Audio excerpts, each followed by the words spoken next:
towing companies that they partner with always have the most reassuring signs. They're selected to generate maximum fear from patrons. Violators will be towed to Jailbird Jack's Towing Express. Minimum fine is $590 cash only. Another interesting one is Me Tarzan, You Jane from the 1932 film Tarzan. Nope. This exchange was actually much more awkward with a lot of pointing, repeating names. I think fig leaves and bananas were somehow involved. But hey, at least there wasn't a shitty Phil Collins song in the soundtrack. Which of the following was an actual chapter name from Steve Martin's 1979 book, Cruel Shoes? A. The Naugahyde Wedding Gown. B. Harpo Peterson and His Magnetic Dogs. C. The Vengeful Curtain Rod. Or D. Time for a Card Trick. Who would object to a song whose first line is, "There's a funky place I know down in Harlem"? They'd never been to Harlem. I mean, you got to be kidding me. This is the Snaggletooth Rock and Roll Podcast.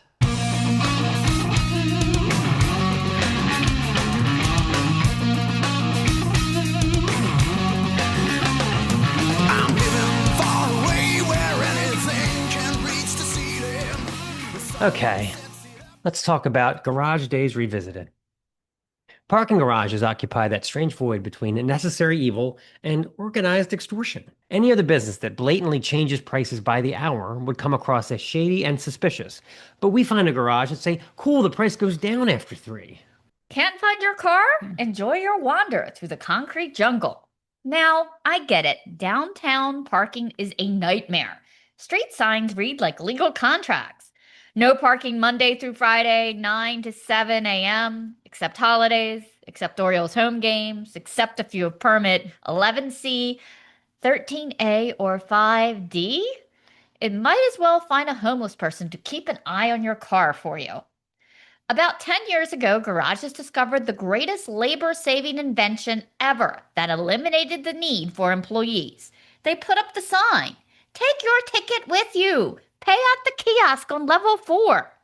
Fantastic. Nothing says convenience like wandering through a dimly lit concrete bunker looking for what looks like a talking cigarette vending machine from 1987. And heaven help you if you leave the ticket in your car. Congratulations, you now live downtown. The towing companies that they partner with always have the most reassuring signs. They're selected to generate maximum fear from patrons. Violators will be towed to Jailbird Jack's Towing Express. Minimum fine is $590 cash only. I've heard if your payment isn't settled within 24 hours, they enter your car into some kind of demolition derby or something. I don't know if that's actually true, but judging from some of the damage I've seen, I'm going to say it might not just be an urban legend. The one thing that garages are supposed to offer over street parking is security. Yet every floor has that same comforting disclaimer. We are not responsible for damage, theft, frost, fire, or frippery. Really? What are you responsible for? Changing that flickering fluorescent light every 25 years? They sure aren't responsible for power washing that stairwell that reeks of beer, cigarettes, and urine. It's basically a climate-controlled shopping bodega for thieves. Let's see if this genius left his doors unlocked. Pull, handle, pull, handle, pull, handle. Yes, jackpot. Free laptop and gym bag. Come to daddy. Meanwhile, I'm paying $13 an hour while I'm out getting a colonoscopy. You think for that money, somebody could at least pretend to look at the security cameras? Then there's the exit gate. It's 11 p.m. You just staggered out of a death metal show. Your ears are still ringing. You've already paid $31 and the machine flashes scan ticket below. You scan it. Nothing. You flip it over. Nothing. You hold it sideways. Nothing. So now you're hiking all 13 levels looking for any kind of employee, but there seems to be no one at the helm of this concrete ship. You press the help button to hear, "Your call is very important to us." The words that reassure zero customers that fake care refrain actually is a fact. If it were important, someone would have answered before my parking goes up $3 every 15 minutes. Some business validate parking, which is really just a coupon stamp. You leave the chiropractor, dentist, social security office, or bagel shop and they stamp your ticket. Now, they know you're going to forget. Without validation, $5. Forgetfulness fee, $19. I considered buying my own validated stamp just to save myself from the walk of shame back into the building. The craziest one to me is the hospital parking. You're literally paying money because you're sick, need help, or have to see a doctor. Welcome to Mercy Hospital. That'll be $240. I just came here to have my baby 3 days ago. Congratulations on your baby. Can I pay later? No. Well, I left my purse at home. You know, labor panic and all. I mean, what are you gonna do? Repossess my child? I don't even want to know. And speaking of automotive stupidity, have you ever gotten behind someone who changes their mind at a toll booth? Instead of driving through and turning around, they stop, like reaching an invisible barrier. They're waiting for someone to come help. No one's coming, dipshit. The backup lights come on. Seriously, do you actually think the 29 drivers stacked up behind you are all going to reverse half a mile because you suddenly realize you have to pay $6? Buddy, it's people like you that make us lose that 30-day anger management chip. Okay, people, I want to know, what were your worst parking garage extortion stories? Was it an outrageous fee after the Garth Brooks concert? Was it a lippy garage attendant? An itchy tow truck driver? Or Aunt Ethel that doesn't understand how toll booths work? Leave us some comments. I want to hear your stories. All right, want to talk about a feature interview? Our feature interviews this week is with Rosano, Pedro, Matiussi, and Carol Lynn of the Brazilian prog metal band Abstracted. We have a fascinating and lengthy chat with these two that covers everything from between song smoke breaks to haircut bullies to the challenges of live guitar playing and everything in between. So stay tuned for that. Okay, let's kick it off. This song is called The Barren Grave of God.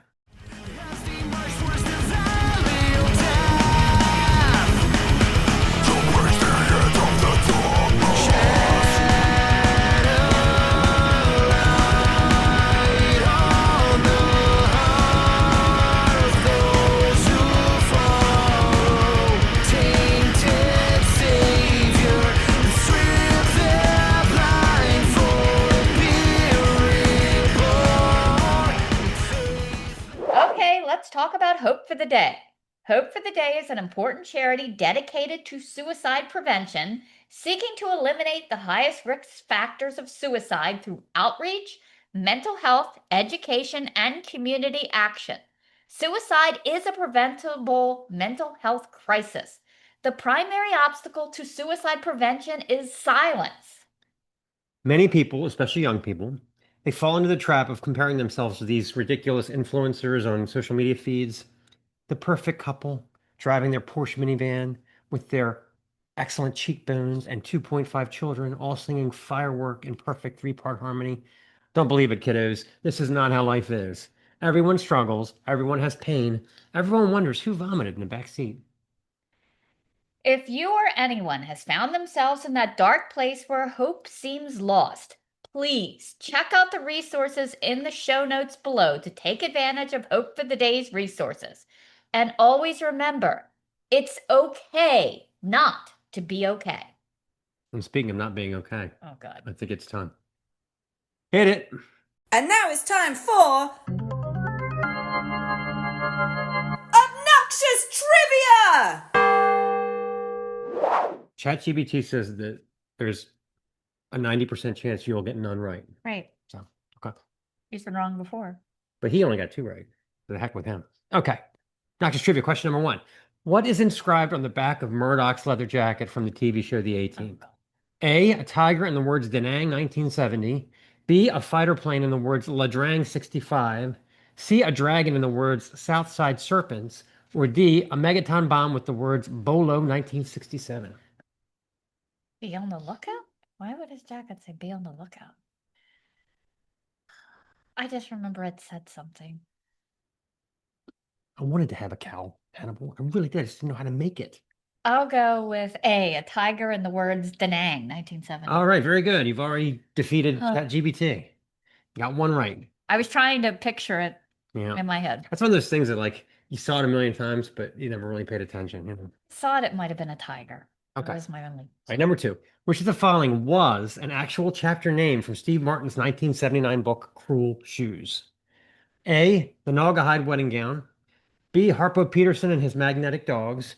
C, the Vengeful Curtain Rod. Or D, Time for a Card Trick. So this was an actual. This was a chapter in Cruel Shoes. I'll guess Harpo Peterson and his magnetic dogs because that sounds most ridiculous. Sorry, that's incorrect. It was actually the Vengeful Curtain Rod.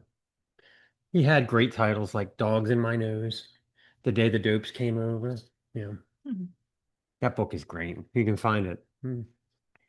He refuses to acknowledge he ever wrote it. Point. So that's right up our alley. All right. All right. So you're 1-on-1. Number 3. What world record was broken in the town of Milan, Italy in 2023? So recently. A woman named Sofia Fermento tried on 71 pairs of underpants in 4 minutes. B, a man named Bert Pollock made 17 pieces of toast in 45 seconds. C, a dog named Daiquiri removed 21 socks. Or D, C.J. Hopkins, a local DJ in Providence, Rhode Island, participated in 1,700 fist bumps. World record, Milan, Italy. The dog removed socks from what? Himself? He desocked his owner? I want to know what dog is wearing socks. I'll guess B. He made 17 pieces of toast in 45 seconds. I'm sorry, that's incorrect. Huh. It was the dog, Daiquiri. He took 21 socks off people's feet. Yep. Well, Record had been 20. It was from another dog. wow. It was broken in 2020. He was a desocking dog. Desocking dog. Yep. Daiquiri. I used to have cats who carried around socks and meow. 21 socks removed. Yep. God. Okay, number 4. What was significant about the 1967 movie Ulysses? A, it was the first film with a runtime over 3.5 hours. B, it was the first film that depicted an interracial marriage. C, it was the first film to drop an F-bomb. Or D, it was the first film banned due to an on-screen sex scene. God, they all seem kind Ulysses, 1967. Because Ulysses is a really long book. Although Ulysses is the last chapter of a really long book called The Odyssey. So maybe it wasn't the runtime. 1967. I think we had an interracial marriage. I don't think they were saying dropping F-bombs in 67. I'll say D. It was the first film banned due to an on-screen sex scene. I'm sorry, that's incorrect. It was C. They dropped the F word. Really? In the first 10 minutes, they rated it X because of it. Wow. Yeah. Wow. It's actually not about Ulysses like you're thinking. It's about the daily life of an advertising representative, advertising agent. Yeah. And there's this rant in the beginning where the woman talks about sex and she drops the F word. So yeah. All right, you were 1 for 3. ChatGPT was right. That's what he said you would get. So he got 2 out of 3, or he got 2 out of 4. With So the internet at his disposal. I told him not to look, but I think he does anyway. So, and this has been Obnoxious Trivia. I didn't think you'd get the Murdoch one. That's so hard. God. I literally watched that show so many times. At least I had some reference for that one. The dogs taking socks off of people. I have no reference for that. I don't either. All right, it's time for our Snaggletooth, and this is called From Twin Beds to Backsides. True Star Trek fans know Captain Kirk never said, "Beam me up, Scotty, there is no intelligent life down here." And apparently no accurate quoting either. That's right. One of the most famous science fiction lines of all time never happened. Not once, not in any episode, not in any movie, not across 3 seasons of the original series, 6 original cast films, and enough footage to make a Klingon binge watch until their forehead ridges get tired. Go ahead, check it out. I'll wait. Somewhere a Vulcan is raising an eyebrow so hard it's switching with disbelief. You'll find thousands of t-shirts, hundreds of memes, probably a coffee mug at your aunt's house that says it in Starfleet font. But you will not find Captain James T. Kirk saying those exact 4 words. Now, to be fair, Kirk got close. Let's take a look, shall we? In the 1967 episode, The Gamesters of Triskelion, Kirk says, "Beam me up." No Scotty. In the 1969 episode, The Savage Curtain, he says, "Scotty, beam us up fast." Scotty first here. And in Star Trek IV, The Voyage Home in 86, he finally says, "Scotty, beam me up," with Scotty first, which is a much more normal way to start a conversation. But the legendary phrase that one is carved into pop culture like a phaser blast through a Klingon, "Beam me up, Scotty," never uttered exactly. It's a perfect example of how pop culture works. Sometimes the version everyone remembers becomes more real than the thing itself. The quote escaped the transponder room, beamed down into the collective human brain, and started its own imaginary collective memory. The irony is so perfect that even James Doohan, the man who played Montgomery Scotty Scott, titled his 1996 autobiography, "Beam Me Up, Scotty," because by that point the misquote had become more famous than the actual script. The second greatest TV misremembrance is arguably even more unbelievable. Ricky Ricardo never said, "Lucy, you got some splaining to do." Seriously, not even in the Chocolate Factory episode. I Love Lucy ran for 180 episodes over 6 seasons and became one of the most watched sitcoms with husband and wife in twin beds in television history. Millions of people have seen it. Millions more have quoted it incorrectly. Go back and watch the episodes. Ricky never strings those famous words together. He did say things like Lucy splain and all right, start splainin'. Desi Arnaz's Cuban accent has certainly helped cement the catchphrase in our brains, but the exact line everybody knows, it never happened. It's another case where impersonators did such a good job, they rewrote history. Comedians, cartoons, commercials, sitcoms, and sketch shows repeated the fake quote so many times that eventually everyone remembered the parody instead of the original. It's kind of fascinating when you think about it. Entire generations can share the same false memory without anyone trying to fool them. It's the world's biggest game of television telephone. Another interesting one is Me Tarzan, You Jane from the 1932 film Tarzan. Nope. This exchange was actually much more awkward with a lot of pointing, repeating names. I think fig leaves and bananas were somehow involved. But hey, at least there wasn't a shitty Phil Collins song in the soundtrack. And we'll close with this one. A lot of people think Junebug was Amy Adams' first film, but actually she had been in several minor releases way before that. One of her first was a brief appearance in 2000's Psycho Beach Party, which may have been her film debut. It's memorable because she had to, well, show her ass. Seriously, there's a scene where she breaks up with her boyfriend and ends up losing her bikini bottom. Of course, she was able to deliver the line, "My advice is for you to straighten up, buckle down, and apply yourself like a decent Presbyterian." Hey, that's a tough one to deliver while holding your bare cooch with both hands.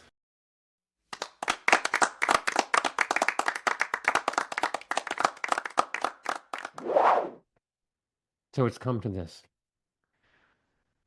I don't even want to waste time with appalling. It was beyond appalling.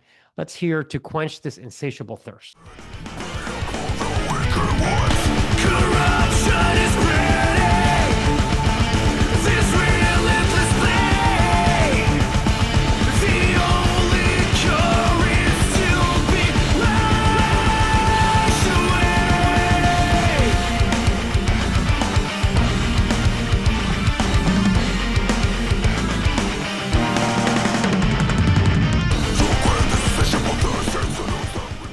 Okay, let's talk about Home Chef. Home Chef is this great company that sends everything you need to make dinner and the recipe to your door. No running to the store for forgotten ingredients. None of that, oh no, we're out of eggs. Right. Everything you need comes in your kit. I made a fabulous stuffed chicken that was stuffed with cream cheese and broccoli today with a That's great. side of zucchini and carrots. It was great. Yeah. Um, And she hot-wired it with some peppers from the garden. I did throw a little bit of peppers in there, but they always come up with creative things. Like I would have never put poultry seasoning and let's say lemon together, but they had me doing it today. And it Really was good. really good. Yep. Also on tap for us, these are the recipe cards you get if you lose them. They're also on your app or on your home computer. This is a buttery tomato pork chop with ratatouille. So, What the heck is ratatouille? oh my gosh, you've never had ratatouille? No, I never had it. I knew it was a movie. But...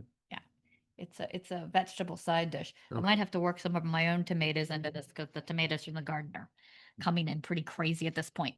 All your cards have your step-by-step directions in case you get lost or need prompting along the way. There they are. This is our other one. This is a sirloin steak with creamy shallot sauce and blue cheese risotto. Excited. We also got some breakfast sandwiches from them this time around. Those are pre-made for kind of a quick weekday breakfast or lunch. So we decided to try them. Also, we got the cookie skillets for a little sweet treat That's right. later on. Or you tried the apple blossom That was dessert. great. Anything apple pie adjacent, I love. So, yeah. So use our link. It will save you off your first order, and you too can get delicious meals shipped right to your door. And you look like a master chef. That's right. Okay. Time for Collecturbation. This week, we're going to get a little haywire again. We're going to talk about Bow Wow from Japan, their album Warning from Stardust, 1984. Now, these TV shows, these modern shows that are set in the 80s, Stranger Things, The Goldbergs, they suffer from a syndrome that I like to call t-shirt revisionism. Obviously, you can get anything on a t-shirt now, but these shows would have you believe you could grab a boutique Dinosaur Jr. or Nick Cave tee at any corner Exxon station back in 1983. I was there, people, kicking out street lamps, smuggling cool records into beer parties. You always put like the racy covers like Whitesnake slatted in on the outside or Scorpions Love Drive with the tit. Like that would get you in right away. So body parts. Anyway, the 80s were about landline busy signals, being furious that JWP, who you knew was Jason Pollard from math class, had beat your high score in Dig Dug at the corner pizza shop. It was about going to the newsstand and desperately wanting Aardschok magazine, but settling for the lame Hit Parader magazine. It was getting popcorn from Kmart's cafeteria, showing off a new set of mag wheels on your Huffy, and renting terrible VHS movies like Sleepaway Camp 5 because that's all they had. Most of you have probably never heard of Bow Wow, but there were a highly prolific Japanese hard rock band that formed all the way back in the mid-70s. Much like the Scorpions, Bow Wow began their career with a sound rooted in heavy psych. Tracks like the 9+ minute epic James in My Casket, showcasing stunning Hendrix-inspired workouts from guitarists Kyoji Yadamoto and Michishiro Saito. Despite their limited ability to compose in English, the band's profile rose throughout the remainder of the decade, getting guest slots for the Japanese tours with Kiss and Aerosmith, among others. The transition from psych to glam was subject to some painful years and odd releases, like 1980's boogie-tinged power pop Telephone.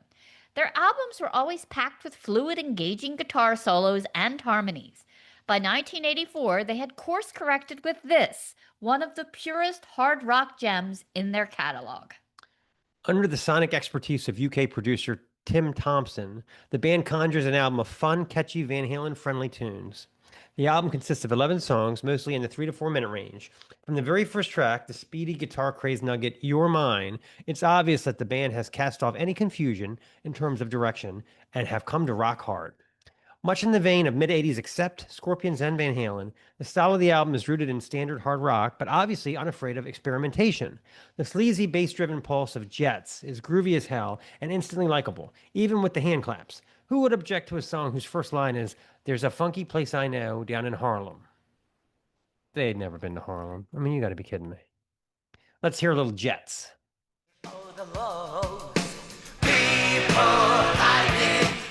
Hide behind the doors.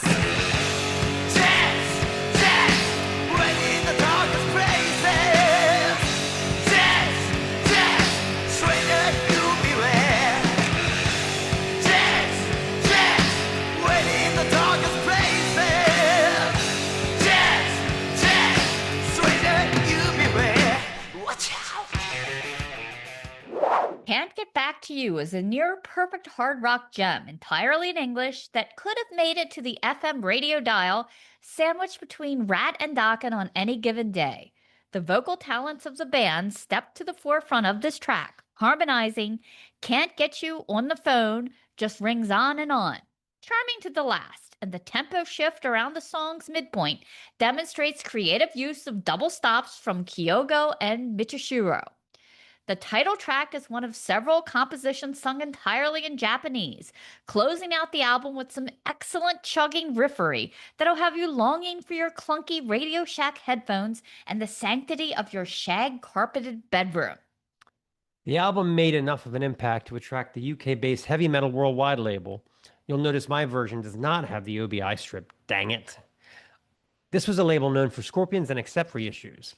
I've always loved the cover art with the leaning Big Ben and that wild red sky with the columns. No sleazy lipstick or leather pants. Do yourself a favor, check out some Bow Wow. The band is still active according to Metal Archives. Get over to your nearest Sunoco station and grab a Bow Wow heavyweight t-shirt along with a 6-pack of Yoo-Hoo and a big pack of Big League Chew for the road. Let's hear Warning from Stardust.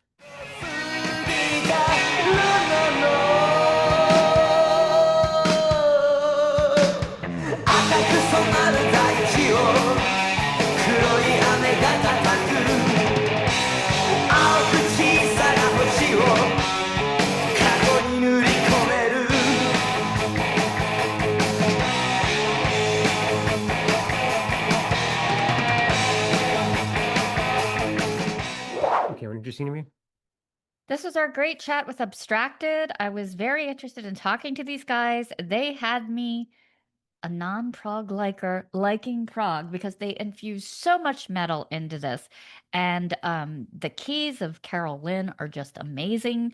So it was really neat to kind of find the backstories of all of these songs and this great album. Absolutely. Take it away. Anyway, really blown away by this album. Like you, I'm into so many kinds of music, and you seem to combine everything that I love best and put it into one product for me. It was like one-stop shopping. Yeah. Yeah. Um, Oh, so please go on. Sorry. you've been the constant throughout the evolution, you and Riverton. Throughout, how did the current lineup come together, which seems to be a super strong lineup of this band? And how did the newer members fit in as far as personality wise? Are they, pranksters or leaders Oh, or comic relief? yeah, I think that personality-wise, I think that the most important thing we have in the band that we can't take ourselves too seriously because the music is indeed it's very dense and it requires a lot of seriousness while we play. So I think that during that time we have our time to joke during the rehearsals. And about the lineup, I think that um, Abstracted was formed around 2013, and we have like our comes and goes, and we most of us we always have been like in the middle of musicians. So Hiverton now he's playing. I think that in Frankfurt in Germany, and he's a classical musician, and he knows a lot of people from the industry, and he knew José, which is our guitar player, and he was a maestro for one of his orchestras that he played on. So basically, Hiverton brought everyone in besides the other guitar player. There's a lot of people in the band. Yeah, it's kind of confusing, but Carol, her guitar teacher. Carol, can you elaborate, please, on how did we find Leo? I think it's better if you do that. It's a lot of Yeah, information. I came to Abstracted by Riverton as well. We studied at a school here in our city, and then I studied guitar for a while. I'm not a guitar player, but I studied. I had a teacher, and he knew a guy that plays very very well and likes prog metal, and he was searching for a band, and we were looking for someone to play guitar with us, and that's the way that Leo entered the band. Oh, wow. That's cool. Yeah.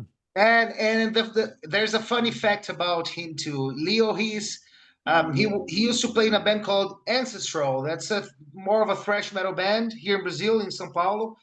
And when I was like a teenager, I was around maybe 15 or 16, I used to like that band a lot, you know. I am a huge Metallica fan, and the vocalist and guitarist from that band, he has a tribute Metallica band, and I always love the songs, the music from Ancestral, and it was very heartwarming to have him join Abstracted because he was part of my teenage years as a metalhead. You know, it was Yeah. very very endearing to have him like join. It's like one of your guitar heroes come to your band, and it's like very very very cool.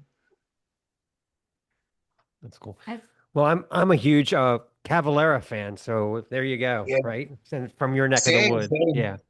Yeah. Yeah, in the early Abstracted days, I used to play guitar and sing as well because the band started as a thrash metal project of sorts. You know, when I was around maybe 16 or 17, around that age. And as things matured and we started developing more, I could say, refined tastes, but I think that it sounds kind of arrogant to put it that way.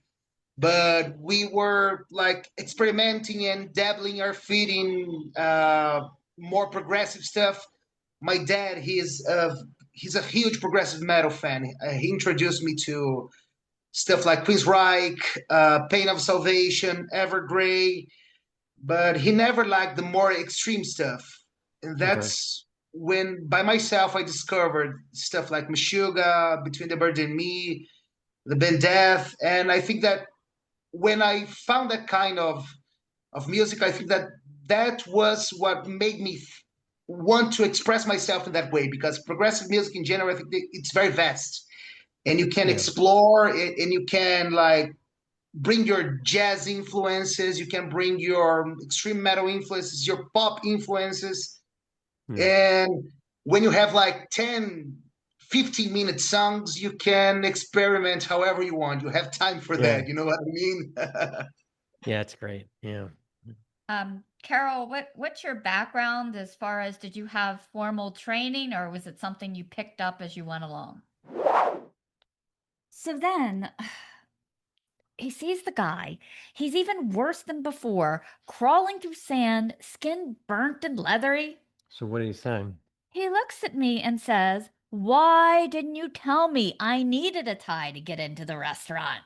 So I said, "Oh, hey, hi."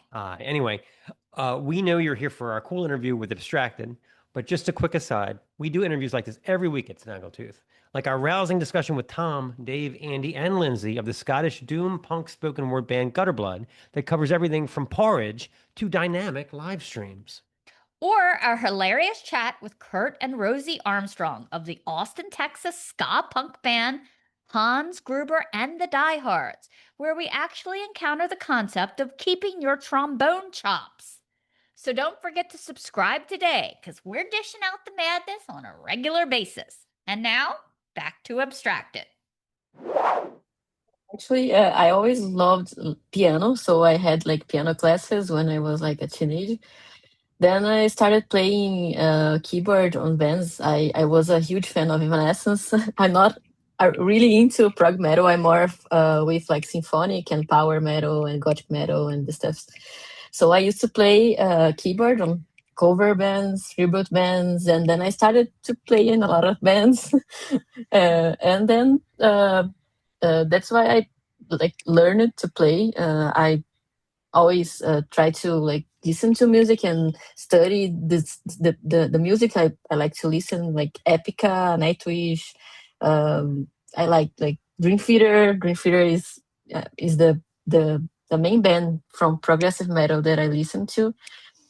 So that's why I reached to Abstracted. I have another band as well that's called Santo Grau. It means Holy Grail in English, Okay. and we are symphonic metal. So I have this Cool. bands. That's cool. Yeah, I was watching some of your videos and you give a very energetic performance when you're really, Thank your you. whole body's into it. I was thinking, we need to get this girl a guitar. Would you be completely opposed? Yes, I actually I have a guitar. I Oh, play nice. like more into the concerts. And in Yeah. Abstracted, it's really difficult to play because we have a lot of things going on the music, and I have to change like the sound, and I have to think what is the next thing I have to play. But when I have like simple things to play on the music, I always take a guitar and I try to do like big performance there. It's cool. Yeah, I love the effervescence you bring.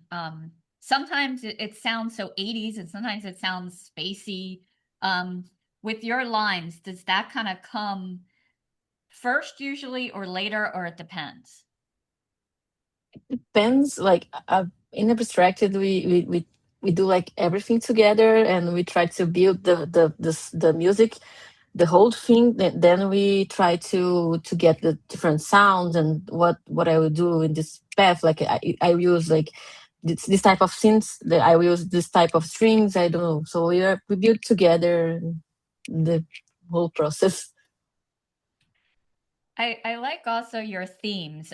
They seem kind of more metaphysical, philosophical concepts.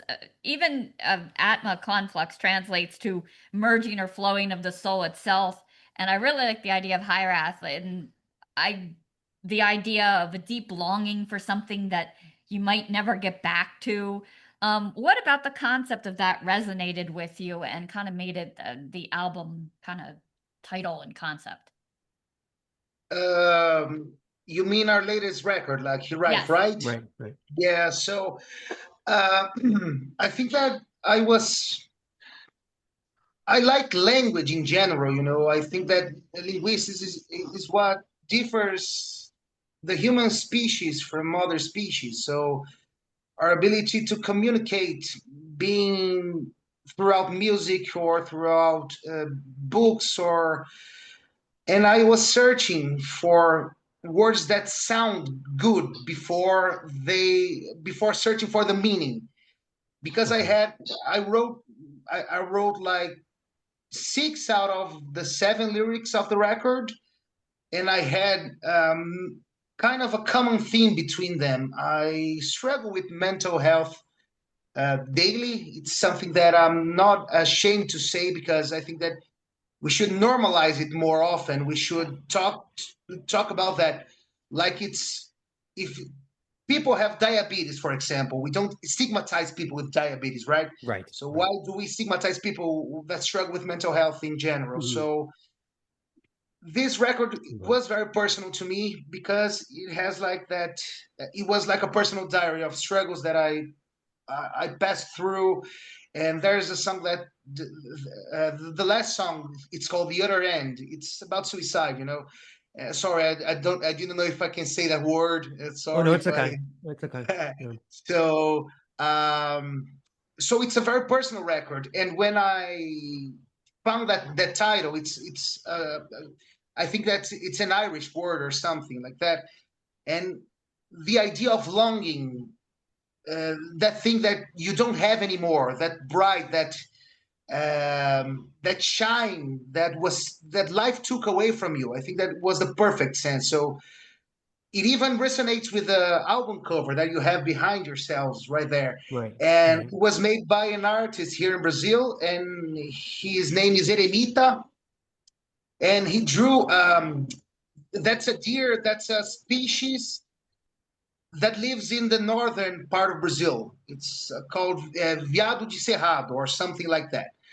And that's a species that lives alone in general. And we try to gather influences from metaphysics stuff, like you said. There's the tower that's burning, and that's the sense of urgency where things are crumbling down, you know, and everything is a train wreck. And but it's still like a beautiful painting. It's handmade. It's There's nothing digital in that painting, and he sent us that painting, and we were trying also to kind of stray away from more cliche metal albums like Right. Atma Conflux, you know. I think that's a pretty cliche kind of album. I think that Right. we are on that rebel teenager phase right now, you know. Yeah, I was curious about the name. How did you come about picking the name Abstracted? And do you remember any of the names that were rejected? Oh yeah. The first name, before we kind of changed our lineup, it was from a Meshuggah song called "Perpetual Black Second." I always like that kind of uh, space time travel shit. You know, it's Yeah, yeah. very progressive metal to me. It sounds very cool, and Meshuggah has the best titles ever. But I think that I think that in my first or second year of college, I was listening to a band called Scar Symmetry from Sweden, Okay. and they have a song called Abstracted, and that Abstracted is such as the name of our latest record is such an impactful and simple name, and everyone kind of grabs it, and it translates our music the best, I think. Yeah. As far as the concept of Hyrath, what do you think it's something personally you get homesick for if you're on tour or away from home? Is there something from each one of you that you might miss the most? Well, personally speaking, I think that Carol can answer this one first, and then I think I have some considerations to dabble my feet on. All right, Yes. Carol, what do you miss when you're on tour? I think maybe Brazilian food. Because yes, when I travel a lot, not for bands but for work. So when I like in other countries, I always miss my mom's food. I think is the thing I miss the most. What are some of the And like favorite things being that what does yes, she make that you like best? sorry, What does she make what that you like me? best? What dish? We have here beans. We eat like every day rice and beans, and that's the thing like I like the most, and Okay. that's the thing I cannot find in other countries. And even if you go like to another cities, it is different. Like in Brazil, we make like different ways, you know. So that's the different tastes. So yes, Yeah. that's it. I find the transitions on this album incredibly fluid. Do you deliberately kind of make a bridge between styles, or do those things just go instinctively for you? Well, I think that when we were writing the songs, the main composers, like I can't say the main composer, but I think that every idea starts with a guitar profile that we write individually, and mostly the ones who started 3 out of the 7 songs were me and Riverton, and Sirens, the second song of the record, was given by Fernando, our drummer. And the only thing that when we had the 7 songs together, we had a structure. I kind of tried to feel the vibe of which one would be followed by the next the better way. I think that it's a very confusing way to put it, but I think that it was more like a flow. It's not a concept record by any means, so I think that it's literally how would it sound good, you know? And I think that the Right. transitions of one another, I think that we wanted to mix a little bit of the harshest song, the heavier songs with the more melodic songs, so the album isn't too cluttered, you know? Because I Right. think that when you write and when you record an album, you are always at the risk of having something that's saturated, that is pedantic. If you don't choose the order of the tracks, I think it's a make or break. Like I can say one of my favorite records of all time, Injustice for All by Metallica. You know, it's such a genius way to put it. You start with Black, and it's a very mysterious song, and then you go to Injustice for All, which is more of a proggy song, and it ends with a very straightforward song, which is Dyer's Eve. You know, that record is perfect. I love that so much. Yeah. I like the idea of the flow too. Yeah. Yeah. I noticed with your album titles, there seems to be no middle ground. They're either like one word or a complete sentence. Do the Mhm. shorter titles come like from a working title, like Sirens? It seems like, Carol, your synth line really just keeps bubbling through that, almost like a siren. So I wasn't sure if that's how you named it or some other way. Also, No, like uh, oh, you please, can please you can go. say I think it's better. Yeah, because I think that I wrote all the titles of the album. It was the thought process beyond it was something like first of all, I think that I needed something that would translate the feeling of the songs in general. And like I said, I am very interested in linguistics and stuff like that. So I think that I try to broad impactful titles, and there's nothing better than a one word sentence to translate a feeling that means so deep, and you can translate it, and the message goes further around, you know. But you asked about the working titles.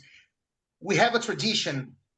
I have 2 bands, Abstracted, which is the one that I sing, and I have another band called Paradox Method. And between those 2 bands, we have a tradition that we have the most nuts working titles ever. Which, for example, on our first record, Ophidian, we had a song called Gourmet Penis. And we have crazy titles like I Hate My Life and I Have Depression. Um, Sex Without Love is Only Jiu-Jitsu. and stuff Oh like my that. God. We go haywire with the working titles, Okay. and we Right. have yeah, because I think that it's before you decide, because we always write the music first, and we have no lyrics, and it's not wise to name a song without a lyric first, because you can end it with something that has nothing to do with anything. Right. So, oh, and there's a song on the album that's called "To Quench This Insatiable Thirst." The working title of that song is "Technical Death Metal That Brings You to Your Period." You know, which, yeah, we have no limit. It's my favorite part of the writing process is the Working working titles. titles. Yeah. That's great. Yeah.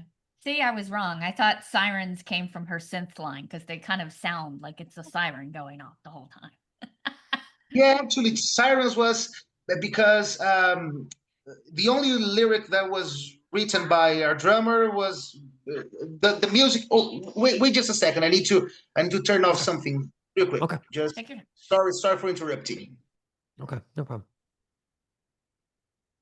Yeah, sure. Continue for a while. Sirens was a song written by Fernando, that he's the drummer.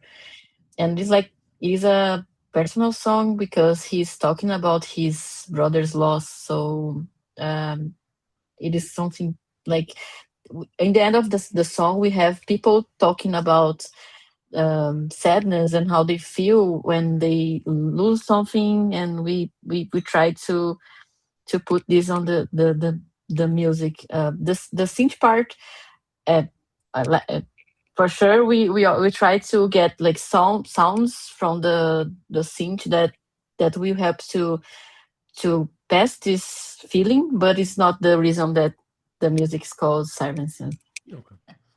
Yeah. So about the title of Sirens, Fernando's brother died in a motorcycle accident, and I came up with the title when I thought that it was the first sound they heard when the ambulances sirens went off, and it was Yeah. something like, try to translate that without being properly, how could I say that, without being too much of on your face title. I Right. can't Right. I can't I think that it will not be proper to name it like motorcycle accident. Oh, It's jeez. not a very cool thing to do. Right. Right. Right. So I wanted to ask you about Languid because it's got a good. I'm sorry, Languish. Languish. It has a guest performance by Cheney Crab. I was just curious. Did you have a specific direction for her vocal, or did you just kind of let her decide on her own how she was going to sing? Yeah, mainly when I reached out to her, I had like this. I have a home studio here at home, and I had the tracks recorded. So when I was writing the vocals, I had I sketched a vocal line for her. Did it. And she just nailed right off the bat. She's just an amazing singer. She's the best. And she's Yeah. like very polite, very kind, and there was this small part where we couldn't hear what she was singing, and I just typed, "Hey, can you re-record that part?" And she just sent me like 30 minutes later. Oh wow, that's cool. Yeah. So I also love your vocals throughout the album. You must have a classically trained voice. You put every ounce of breath, it sounds like, into what you're projecting. Did you No, have thank you. formal training as far as vocals, or did you have to learn a vocal fry as well? Well, how can I put this? I think that it's a common thing about vocalists, but actually, I don't really like my voice in general. I had to struggle a lot because I am mainly a guitar player. I love playing guitar, and when I started the band, I didn't know that we would like reach people from all over the world. Like, you guys are here with us, and you guys are giving us your time to talk about our music, and we are very, very humbled by that. But I didn't. I thought that when I formed the band, it was just to be like garage band project, you know. And the only training I do often is like I like drinking a lot of whiskey and smoking a lot of cigarettes. So I guess that's Get the along well with this one. Yeah, we would get along really well. Yeah. So those are two of my yeah. favorite things. Yes. Oh, so I can't wait to finally go to Maryland so we can share a bottle of scotch and have Very some cigarettes good. together. Yeah. Oh, you have an absolutely incredible voice. Thank you. Just it absolutely gives me goosebumps on certain on the Barren Grave of God, especially when you Mhm. hold that acapella at the end. It just Mhm. it's the cherry on top for sure. Yeah. I think that if I can say about my influences, I grew up listening to Evergrey, which is like a Swedish prog metal band, and they are a very how can I say, they are a very emotional band, you know. And I think that I try to translate that in my lyrics, and since it's something that I grew up listening to, I think that I don't have a second thought of doing that. I just go, and I love emotional singers Yeah. like the first vocalist of Dance Gavin Dance, Johnny Craig. I know he has his issues and it's very controversial, but he's a great singer, and I think that his R&B approach of singing, he has a voice of an angel. I can't say anything else about it, you know.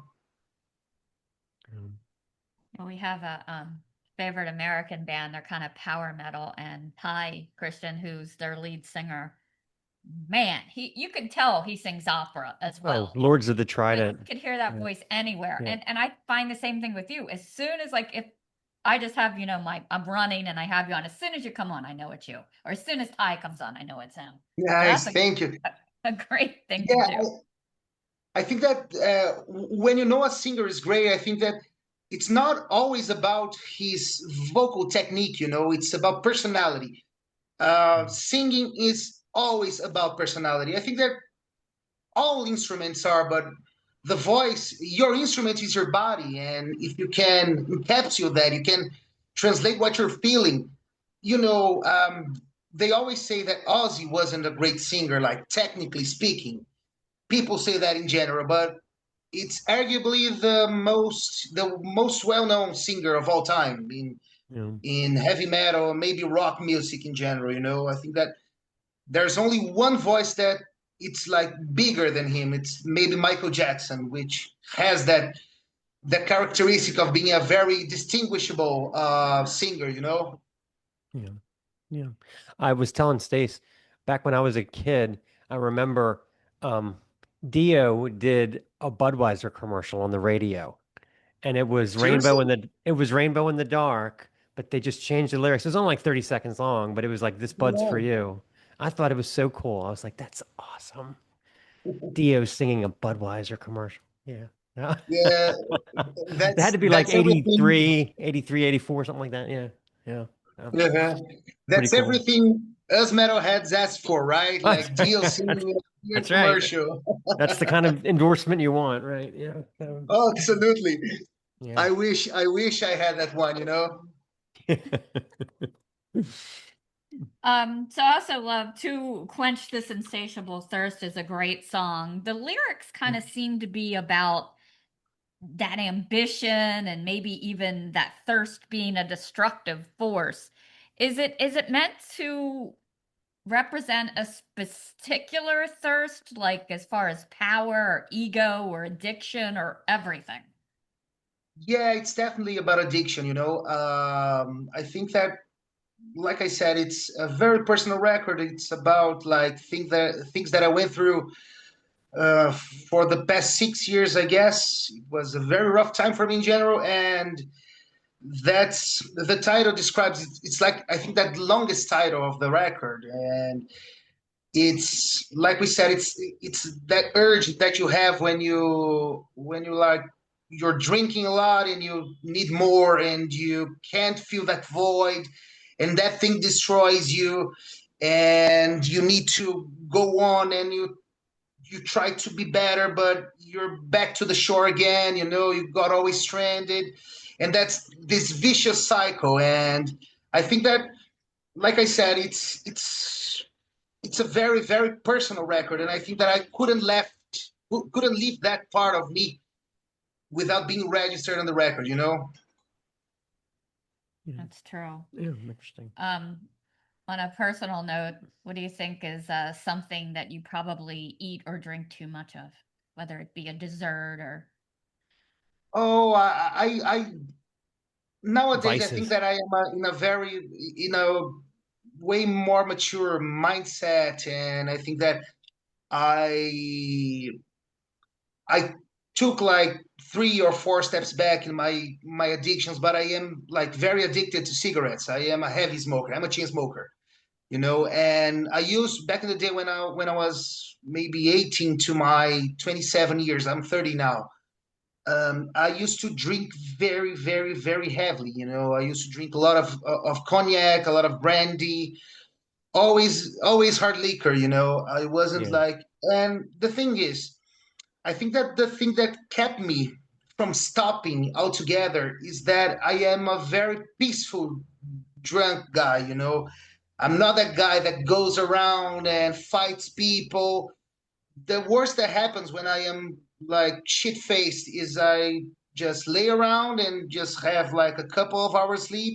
When I'm at a friend's place, I never sleep like in inappropriate places or anything. Right, right. But I think that alcohol was my main thing. You know, I dabbled around some other shit that, you know, when we are young and dumb, we always do. You know, Oh, we yeah. always try to fill that void, to quench this insatiable thirst. You know, and we don't always make the right decisions and the right choices. You know. I think that's could be across the board for everyone. When I was in college, we were such idiots. We smoked laundry detergent because there's a song where the guy talks about smoking laundry detergent. Why? It was god awful. I don't know what we were thinking. Yeah. We rolled cigarettes Can in I ask whisk. you?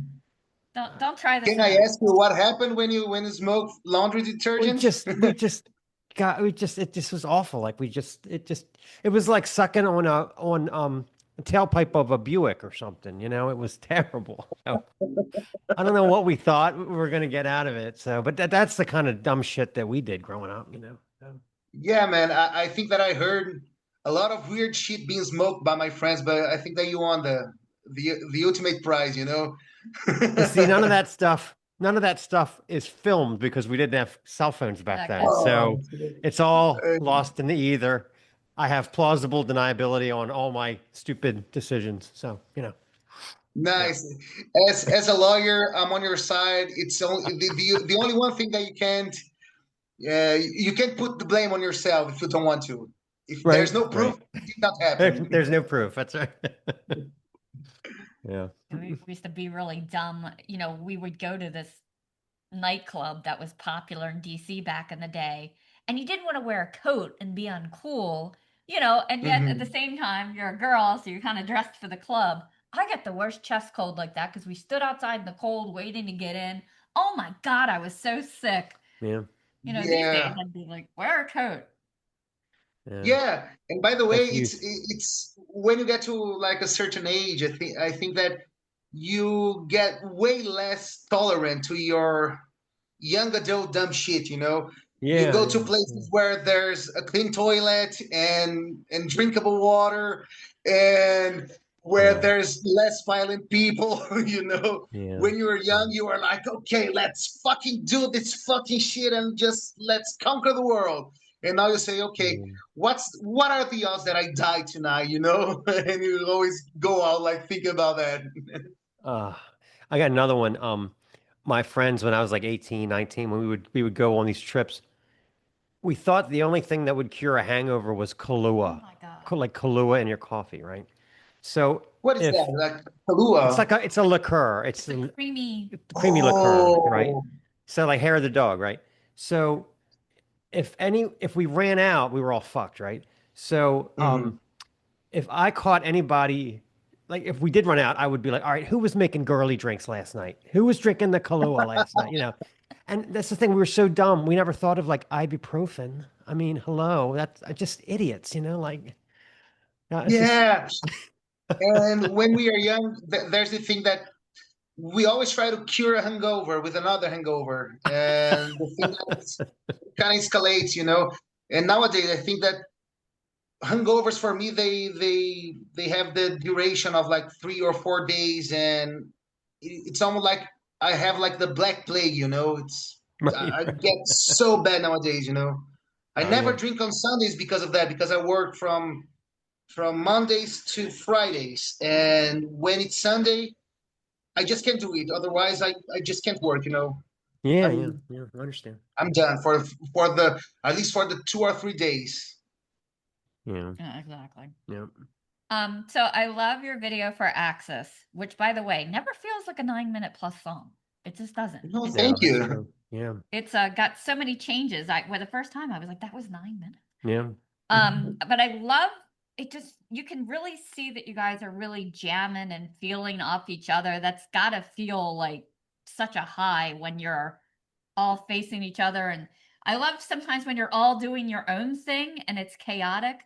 Um, and how long did that shoot take? And how long did it take to capture? And is there practice space at the School of Rock? Yeah. Our drummer, he's an associate from. Just a second.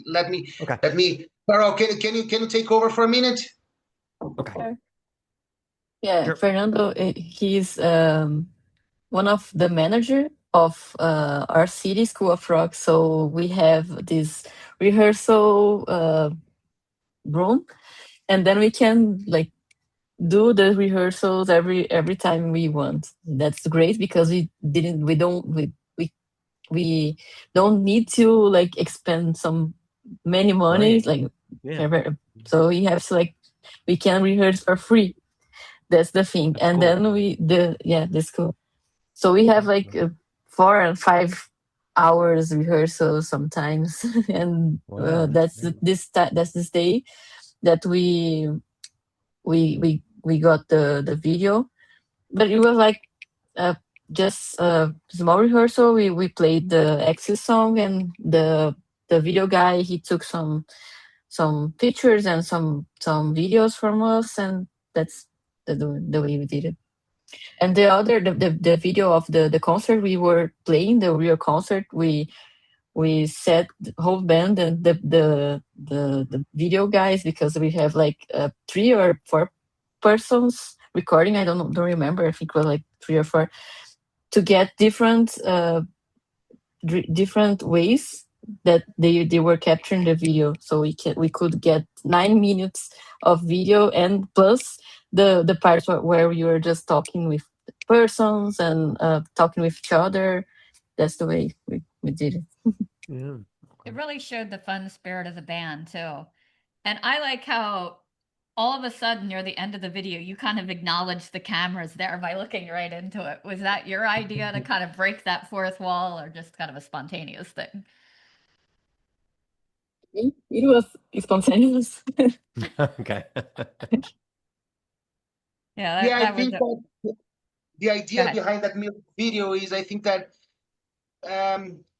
we try to not make a pretentious video, because I think that the song is very pretentious by itself. It's a very like it's a 90-minute song, so I think that for us to not look like those scary, smelly nerds that play Magic the Gathering on a daily basis. Oh, Guilty, right. by the Yeah. way.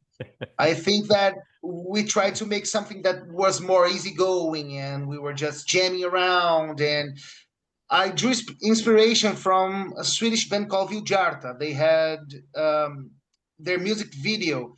It's a song called Regnet the or something like that. And they were just like jamming in a space in a cafeteria, and they were like just playing around and just messing with each other. And I think that was a very neat idea. And there's a fun fact about that music video also. The director of that music video, he worked as a cameraman of the Brazilian version of the TV show MasterChef. I think that you guys have that in the Oh, USA. wow. Okay. Yeah. And he's like a very old friend of mine, and I just came with the idea, and he said, "Okay, let's do it," you know. That's And interesting. it was just like that. I like how the lyrics talk about for Axis letting go of past mistakes like we were just talking about. Mhm. Is that Axis kind of like a moral center point or something else when you talk about getting away from the Axis? Yeah, actually, I think that it kind of represents like, um, even though I'm not properly saying a religious person, I dabbled a little bit in like Buddhist philosophy in general.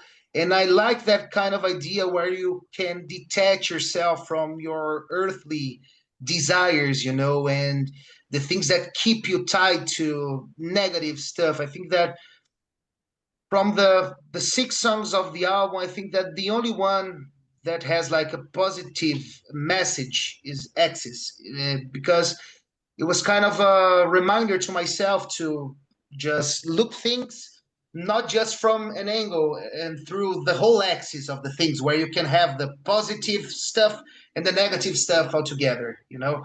And you have to search for the path of the middle, you know. Right. Otherwise you would just like dive into, you know, addiction, and you dive into depression, and you dive into anger, and you get all over the place, you know. And I think that the axis, even though it's like a mathematic shit, you know, it kind of translates to the human experience in general.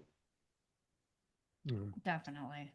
Um, I definitely love that one. And I love the way in Barren Grave of God, you kind of it frames the death of God as kind of a liberation. So is that kind of Yeah. breaking free of traditional religion? And I always like this. My son married a girl uh from Nepal, Right. and she got me a Hmm. T-shirt that says "Doubt everything, find your own light." You know, which is a Buddhist Nice. saying. So that's kind of how that song struck me. Am I going up the right vein or not? Yeah, actually, I think you were spot on. You know, I think that it was my parents, mostly my mother. She's a very like spiritual person, not Christian per se. You know, we have a great relationship with each other, but I think that like when time goes by and you're a teenager with lots and lots of ideas about things, and you think about things a lot, you know that sometimes religion comes to a place. I think that it's an individual thing, you know, when you feel that things traps you and you can't get out, and you are like in the lyrics, you are a slave to a god that is dogmatic, and you can't break free from like um, the stigma of society when you can be yourself. And you know, we can see even today like people getting murdered for religion, you know. But I think that it's not a critique of Christianity itself.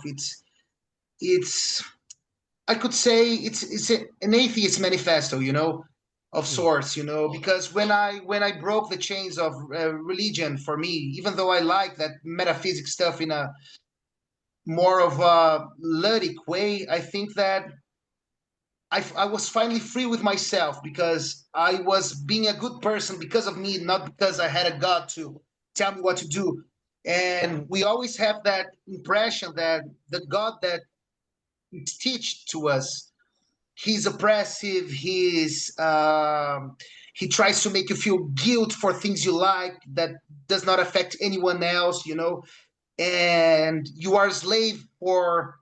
Here in Brazil, we have a huge fundamentalist community of Christians, you know, and they are the people that they cheat their wives, and they snort cocaine as fuck, and they drink a lot, and they beat their children.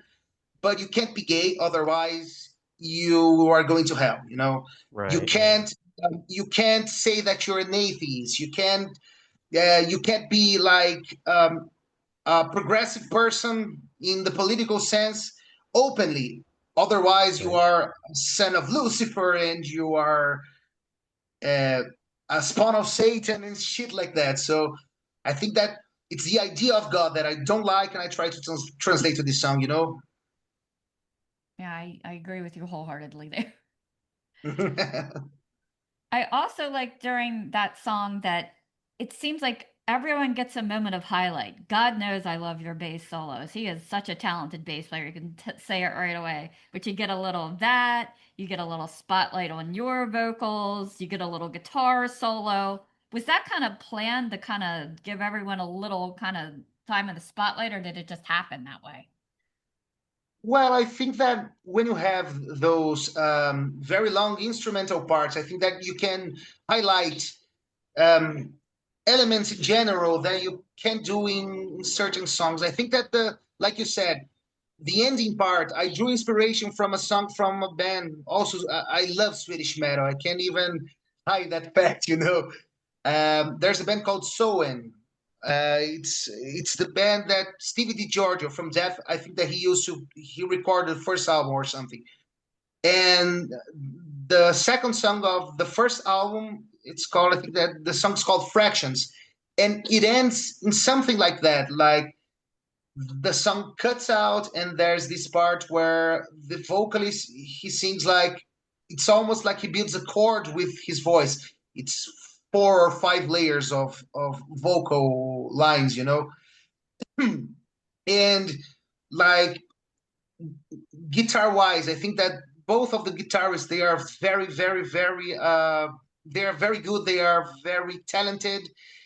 And when there's space to do guitar solos, we do guitar solos. Otherwise, we kind of drag them out. We don't try to overfill the things. I think Right. that it's not like in 80s metal anymore, where every single song had to have a guitar solo. Right. And and you know, I think that mullets in the 80s, it was something that was trending. They always used to have lots of mullets and I had an leather. epic. I had an epic mullet. It was epic. Yeah. Fucking- Ah, There's I still figure pictures. out. Yeah, Yeah, so I think that we try to draw the strengths of each individual member in each song, and have fun, because I think that the most important part about our composition method is we only write things that we like to hear. It's a very simple mindset. If we are more in a death metal sense, we go to the death metal route. We're Yeah. in more of a Rush prog rock sound, we go that route. Yeah. All right. I have a question for Carol. Okay. So, what what if you could have written a keyboard line in a song, which one would you pick? What would be your if you wish you like have one you've heard where you say, I wish I would have written that. Any bands? What is it? Or from abstract? From any bands or from abstract? Any band, You mean? from any band, alive or dead. Yeah. Okay, maybe Dance of Eternity from Dream Theater. And why that one? I think they have like a lot of styles in one song. So they have the jazz part, they have the synth part, and everything turns together in like one thing at the end. So I like this song. I love Dream Theater, so that's why Cool. I Yeah. think the keyboard from Dream Theater is one of the most perfect in the world. So that's why I chose I think mine would be the final countdown, it. strictly for the amount of money that it would make. Like it's That's a great point. it's been used to sell so many things. So and I wonder if when the keyboard player first played that, if they realized like, holy shit, that's it. Like I wonder what happened when he played that for the first time. So, I don't I know. know what Yeah, I always happened. I think think about it that as well. Undertaker from WWE, he went and jumped off, or any Yeah. wrestler in general. I think that there's a wrestler that jumped from the window. That's what it is. Yeah. And then I love your jazzy things like you were talking about. You all kind of have jazz backgrounds. Do you have a favorite jazz album Or jazz or rock. jazz rock? Jazz rock. Yeah. Just for Rosano, maybe, or Oh, I don't sorry. know. I think that it was a question for the both of us. Yeah. Yeah. I'm a guitar player, so I think that one of my favorite records, it's always like it's always going to be something from Alan Holdsworth. I think that 16 Men of Tane is one of my favorite records of all time, and I love Scott Henderson. I think that Tribal Tech is like genius. John Scofield. I love his more down to earth playing. He's not like that kind of virtuoso that goes like shredding. He's more like a chord guy, and of course the newer stuff. I'm very into like Polyphia. Let me see something. Oh, the new guitar players that are emerging from this new virtuoso. How can I say that word in English? Virtuoso wave. I could say that. There's Owain. There's obviously which is the name of the fucking dude that wrote Erotic Cakes. He's a very very famous guitar player. He plays with Porcupine Tree now. Guthrie Govan. He's a great guitar player as well. And yeah, I am a very, very, very enthusiast of jazz. I think that if I'm not listening to the most like grotesque death metal, I'm listening to some jazz shit. Yeah, the joke that my friends and I always make, I always say, well, not really a jazz guy. Well, except Hot Rats and Bitches Yeah. Brew and Billy Oh Cobham fuck that! Spectrum, Billy That was Cobham amazing. and Steely Dan. Oh, never mind, just forget it. I fucking love that old 60s, 70s jazz fusion when we had like a little bit of rock and roll influence, but not quite there yet. Yeah. It's a Really very cool.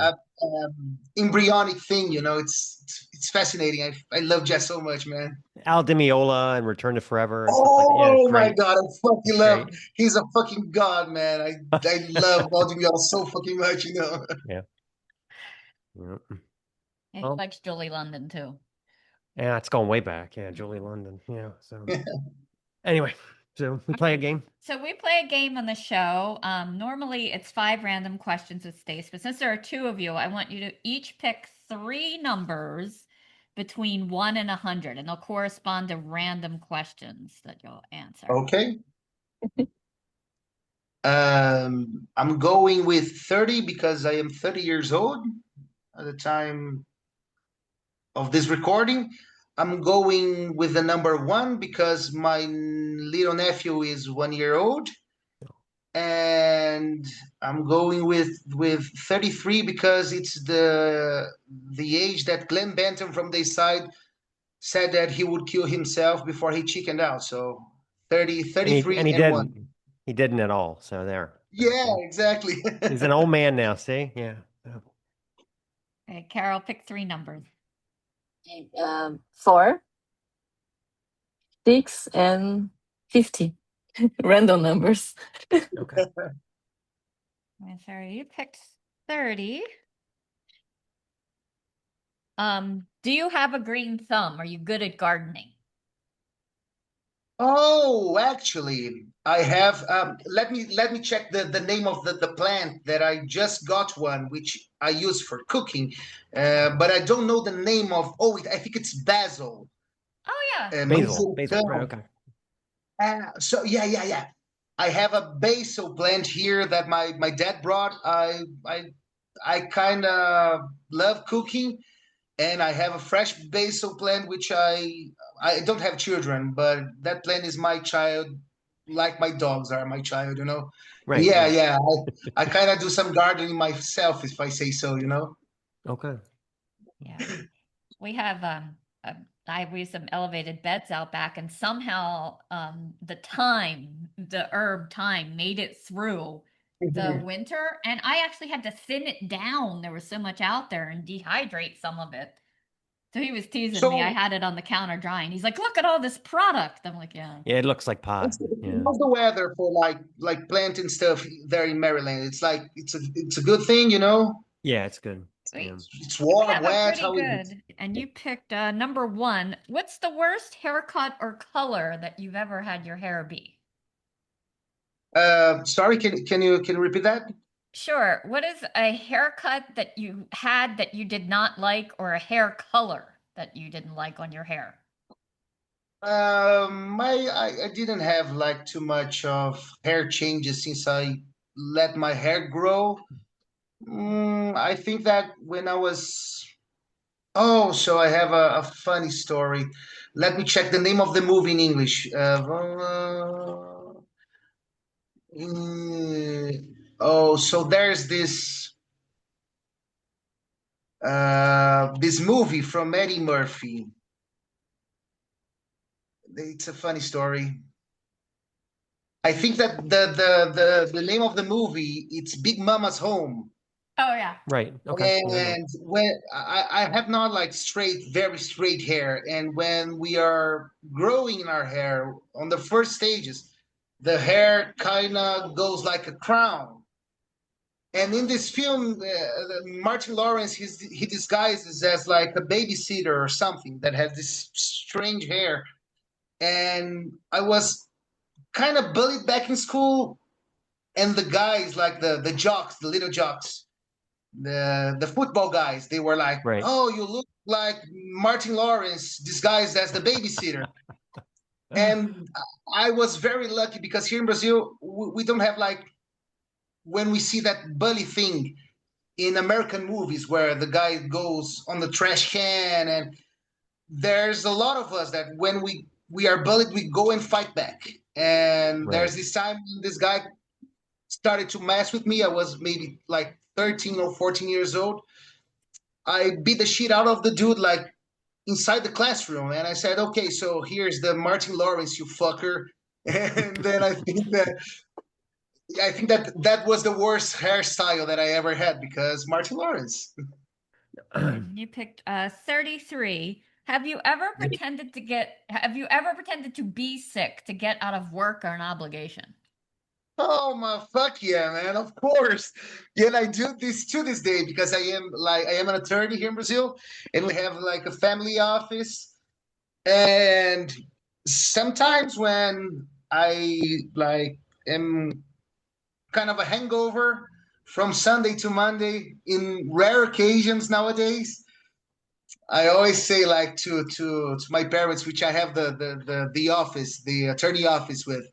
Oh, I have a migraine. I think that I'm going to puke. And they say, okay, so you're a hangover. And I say, me? No, I just had 2 beers last night. So yeah, I do this to this day. Yeah, Oh, that's funny. I'm not proud, but I'm not ashamed as well because I work for myself. I'm a self-employed person, so Gotcha. it's not cheating technically if you look Okay.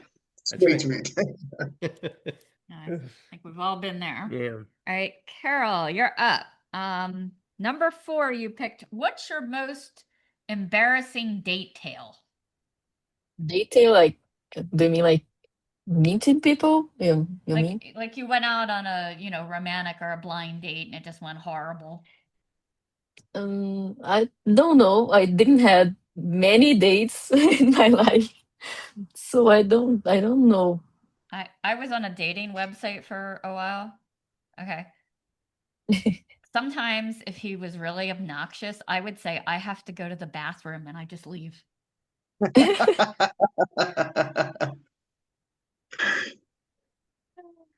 Or sometimes it can get Yeah, awkward.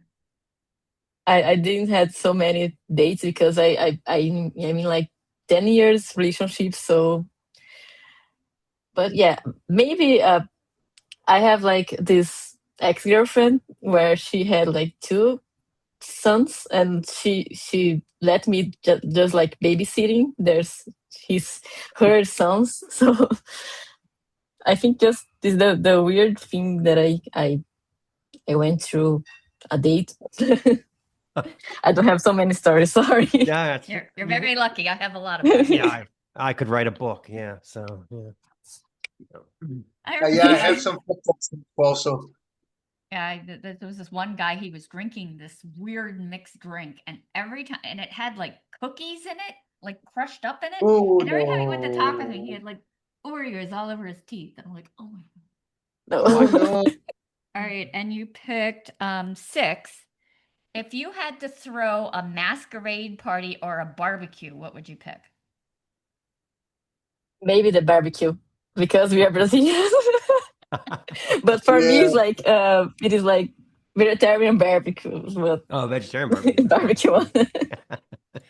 Yeah, my daughter's a vegetarian. She taught me that you can grill lettuce. I didn't know this. Yeah, but it was romaine. really good. It was really good. It was like grilled romaine, and you put like didn't she put cheese on it or something? It wasn't real cheese. It It was was like a vegan cheese vegan, and like salt and pepper and oil, and you like it like seared. It was great. it was so guilt free. I loved it. Yeah.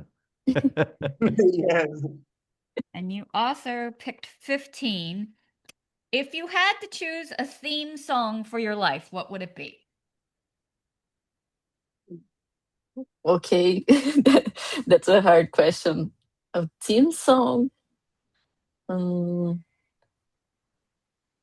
Maybe I'll try to be philosophical. Maybe Octavarium because it has so many parts, like calm parts and then uh, more difficult parts, but everything turns to the end to the 8 signals where the song ends.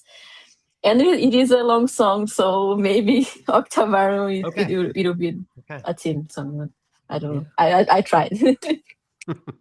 That's awesome. So after listening to this album, I said in my review that I don't like straight prog, but this prog has teeth. And I really, really like your style and what you do with things. Have you had other people tell you that like similar things, like, I only like death metal, but now I like what you do, or I only like prog, but now you got me on, to death, more to death metal, or do you get that kind of feedback from fans? Yeah, actually, it's a very common thing because, as I said, I have a very diverse taste in music in general. When I write stuff, I try to bring things from modern bands. Like my favorite band nowadays is a band from the UK called Monuments, and I love modern metal, the breakdowny stuff, and I love old school shit. I'm always listening to some Morbid Angel, and I love the more proggy stuff like Rush and Pain of Salvation.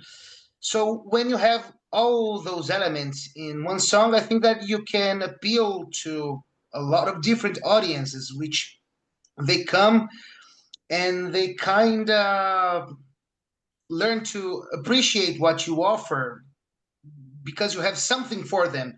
And the things that they don't like much, they kind of grow to like it.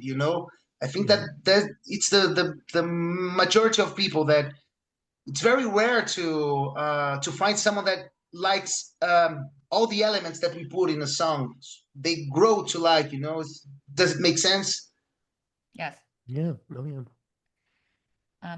So if you hope that listeners walk away remembering only one theme or idea from this album, what do you hope stays with them? You mean lyric wise or like music wise? Yes, Because like lyric wise. oh shit, yeah, that's a hard one. I think that to stick to someone, yeah, I think that the song that Chenny she recorded is called Language, and I think that this is one of the most impactful songs that I wrote, like because it tells about time wasted, that you can't get back because it's the only exchange, the only currency that you can't get back when you spend it. And when you see that like time passing slowly and you're not doing anything relevant with your life, I think that the wake up call is necessary. I think that I could say that to myself. So I want everyone to like follow this advice in some sense. Do you have any shows or festivals scheduled or festivals that you're eyeing playing at?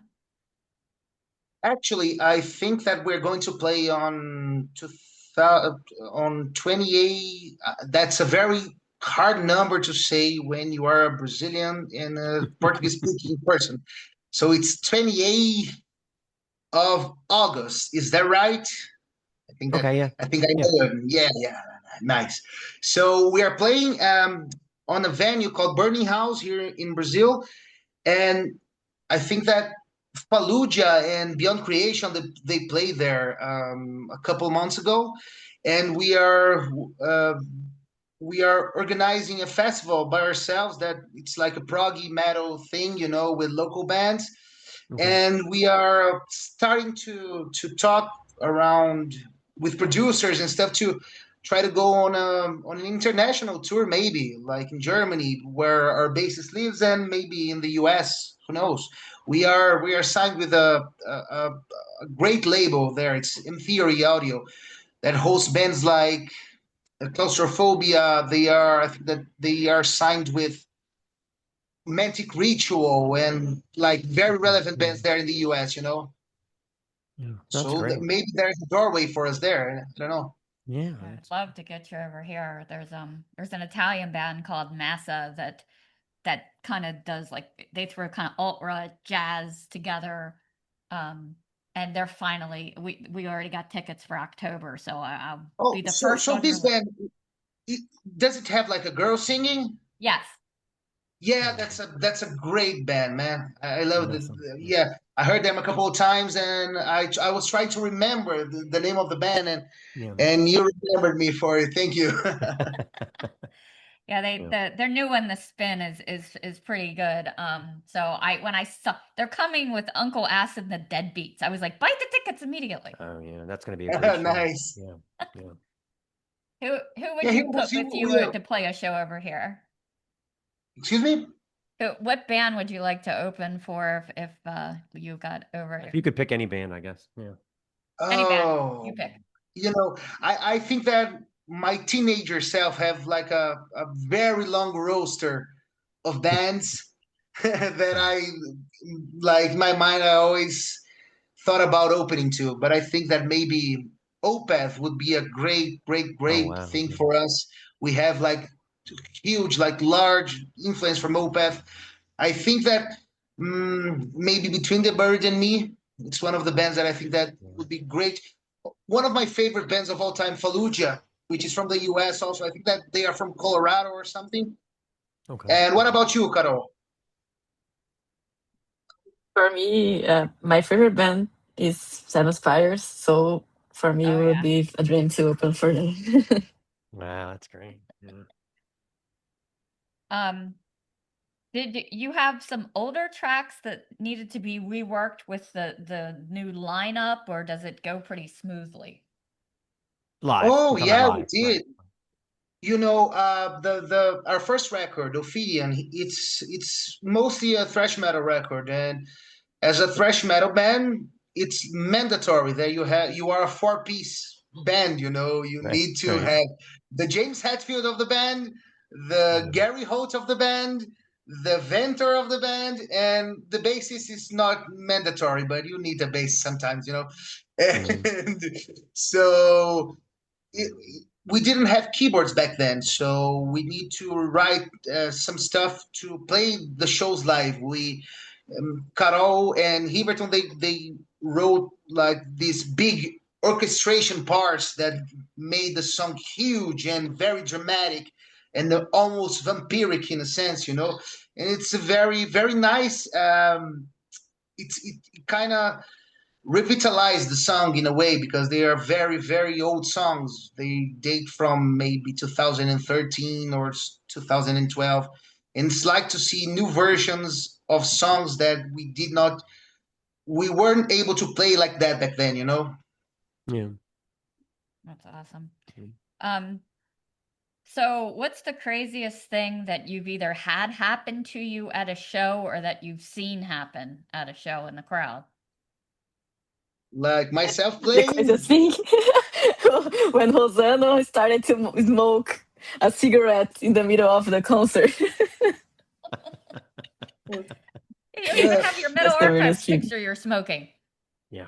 No, I was very very drunk, and I had some a little bit of other things else, and I really thought it was a great idea to light a cigarette in the middle of the concert, and everyone was very very furious. And from this day on, I promised I would never play drunk again, and I'm keeping that promise straight.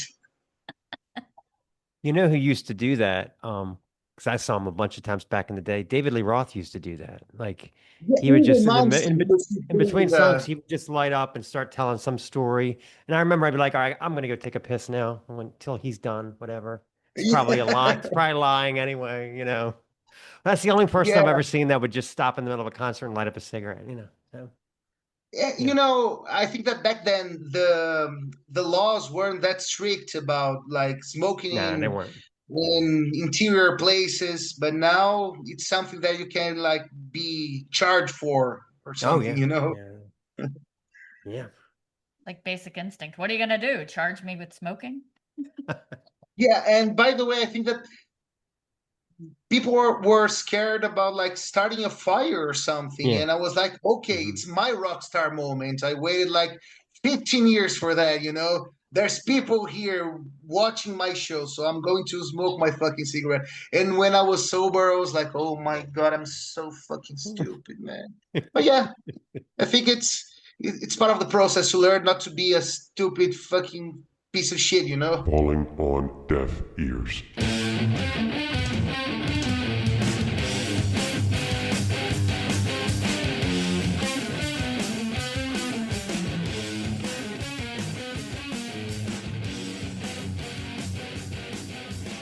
Okay, deaf ears one. This is Chauncey with Trademark. A trademark can be any word, phrase, symbol, design, or combination of these things that identifies your goods or services and prevents someone from printing it on a t-shirt and selling it on Redbubble or TeePublic. It's how customers instantly recognize you in the marketplace and distinguish you from the competition.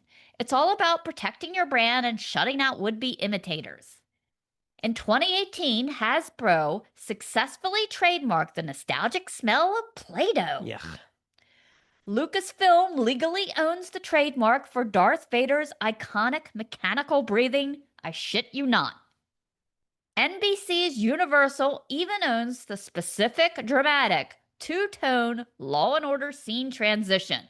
Donk donk.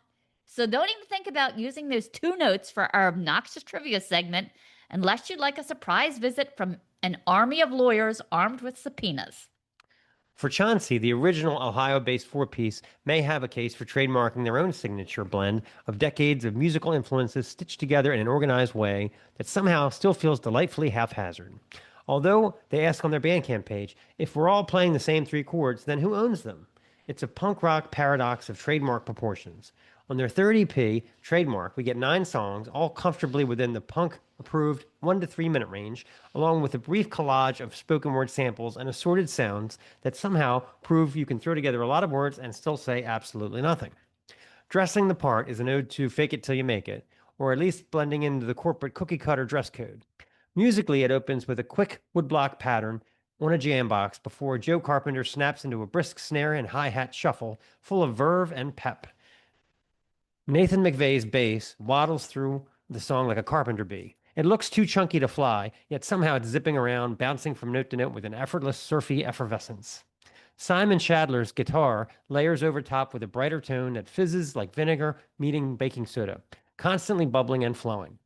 Liam Shaw's rhythm guitar is all scratch and scrape, with more itch than the jagged riff of Franz Ferdinand's Take Me Out, maintaining a frantic scrub that never lets up. Shaw's vocals carry a slight echo and recall Fred Schneider's half-spoken, half-sung delivery, though with a little less flamboyance. He leans on exaggerated inflections to sound perpetually annoyed and just a touch unhinged. Dressing the part. I've got position. When do I start? Midway through, Shadler briefly stretches his notes into a slower, slightly off-balance melody before the song resumes its nervous pulse. Meanwhile, Shaw's scratch guitar grows increasingly abrasive, spinning into stops, clangs, and discordant screeches that inject another shot of glorious chaos. A handful of isolated bass notes briefly drip out like the first stubborn squeeze from a ketchup bottle before McVeigh resumes his buoyant bounce. As Shaw tosses out a flurry of la la la la la's like confetti, the guitars fire off frantic jangly bursts that fall apart into discord, like someone smacking a piano keyboard before moving back into the song's wonderfully twitchy groove. Let's play a clip. This is Dressing the Part.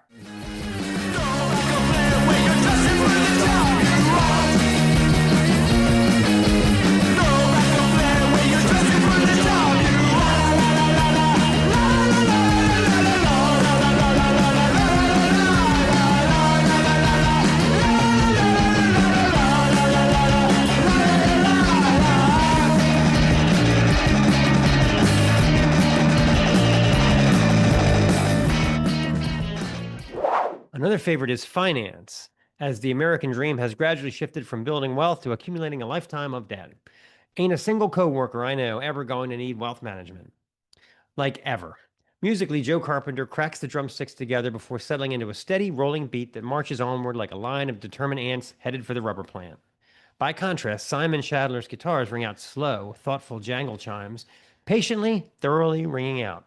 A brief pulse allows Nathan McVeigh to dazzle us with low-end rumble powerful enough to vibrate your beer right off the bar before the drums roll back into motion and the guitar shifts into delightfully off-kilter whine.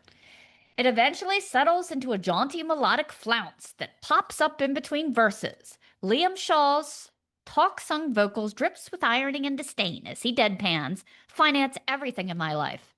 Midway through, Shadler uncorks a jumpy little guitar solo with just enough noodling that stays within budget, riding over Carpenter's popping drums and McVeigh's bass, which springs and cavorts beneath the mix. Like we use flounce enough in daily speech. Or cavort. Yeah. By the second verse, the lyrics are financing stranger and stranger things. Trees, a farm, a bride, even God. Considering what some cults charge for membership these days, I actually understand that last one.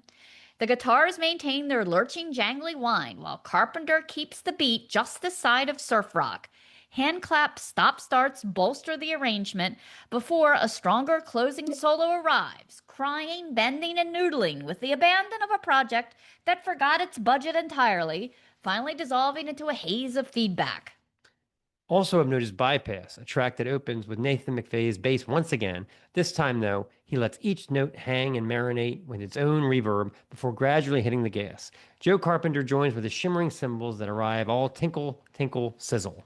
The guitars are an affectionate throwback, recalling the swirling textures of the psychedelic furs. Simon Shadler and Liam Shaw both lean into flanger-soaked tones, creating a woozy, wobbly atmosphere. McVeigh's bass carries much of the tension, firing off pulsing notes with such rapid insistence, they almost deserve a seizure warning. Midway through, the guitars briefly transform into a rhythmic horn section, bleeding in unison before the song breaks down. Shadler takes over a melodic line, while Shaw scratches at the guitar like a DJ working a turntable, only for the whole band to crash back in with a jaunty chorus, with Carpenter's drums still popping and shaking underneath. I see a girl dancing on the screen. She looks nice, but I don't know what it means. It's a wonderfully understated lyric about modern life. We're bombarded with an endless stream of images, videos, and content every waking hour, yet somehow many of us are less certain than ever about what's actually happening in our own lives. My favorite track is A Dog's Best Man. And yes, there is no apostrophe, so all you English teachers can put the red pens away. Nathan McVeigh opens alone with a jazzy bass line that could have come straight from an upright bass. It's a bouncy, danceable, and soaked in reverb. Joe Carpenter dims the jazz club lights even further with shimmering cymbal crashes before McVeigh suddenly floors it, the bass dancing right on the edge of losing control. A brief pause, lets the guitars enter, one wailing like an oscillating emergency siren while the other maintains a steady strum. Whenever Liam Shaw's matter-of-fact vocals arrive, the guitars settle into a twangy riff while Carpenter's snare pops furiously, trying to keep pace with the swirling guitar line. Shaw half sings, half rants in choppy bursts of commands, repeatedly asking, "You can take me under your wing." What does that really mean? Personally, I've never been sure whether that means becoming someone's mentor, their protector, or simply feeding them worms. Mid-track, the drums take 5 as the guitars jangle out 3-strike riff clumps. Finally, the bass takes off on a rapid-fire descent. One guitar bleats like a sheep being sheared, and the other claws away in a wonderfully off-key racket. The guitar is slowly recovering into a rising and falling screech, while Carpenter's snare hits turns into an all-out clatterfest. By the song's end, that slow descending bass line returns, now accompanied by guitars that squelch, squeak like found noise. The irony of Trademark isn't lost on the band. While the album's title evokes ownership, branding, and identity, guitarist Simon has been vocal about rejecting labels altogether. I think we should get rid of groups. I want people to stop calling themselves punks or mods or tweeheads. My message to the world is just be yourself. We're a kitchen sink. That philosophy is woven throughout the music. Choncy has no interest in staying parked in one corner of punk. Instead, they raid the pantry, grabbing post-punk, garage rock, noise rock, hardcore, indie, and whatever else happens to feel right. Just remember, if you decided to launch a jewelry line, don't package it in that specific robin's egg blue box. Sorry, Tiffany & Company already trademarked that color. So break out of your shell, find your own color. The message is be yourself, because that's one thing you don't have to spend money trademarking. You already are your own brand. This is A Dog's Best Man. Don't stop, stay on my block. Forget my life. What will this stop? Can I take you under my wing? Can I take you under my wing? We will do wonderful things. We will do wonderful things.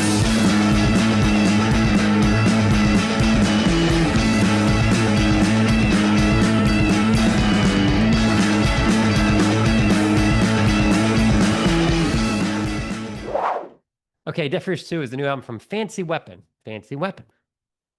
The name Fancy Weapon immediately reminded me of my first marriage, and not in a bad way. We had this strange friend named Ben, the kind of guy that one minute would show up at your door on a Wednesday night with a 6-pack of Modelo, and then next week he'd announce that he was joining a seminary up in Pennsylvania. Let's just say that Ben walked to the beat of his own drummer. He smoked clove cigarettes, wore Hawaiian shirts, and after several beers would break into the doors "The End" quite boisterously. And yes, even the line, "Yes, son, I want to kill you." I got pretty adept at getting the check paid and Ben out into the parking lot by the time we got to that part of the song. At any rate, for our wedding present, Ben got me a blow dart gun that was carved out of a buffalo bone. Yup, that's a fancy weapon.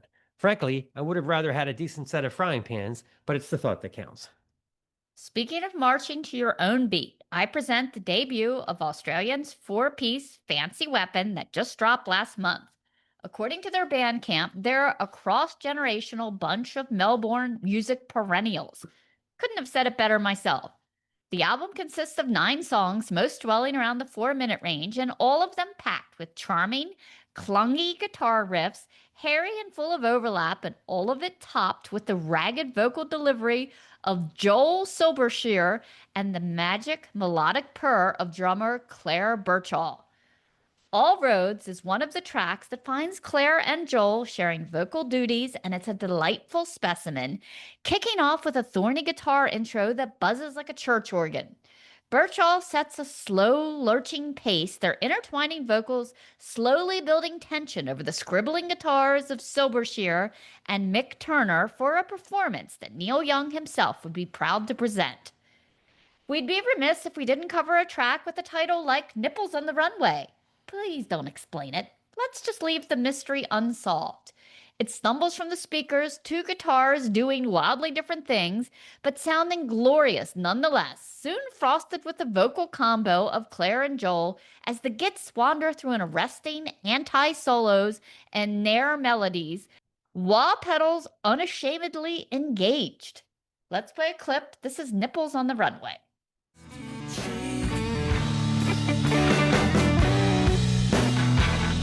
We're gonna need a bigger bus and a new van.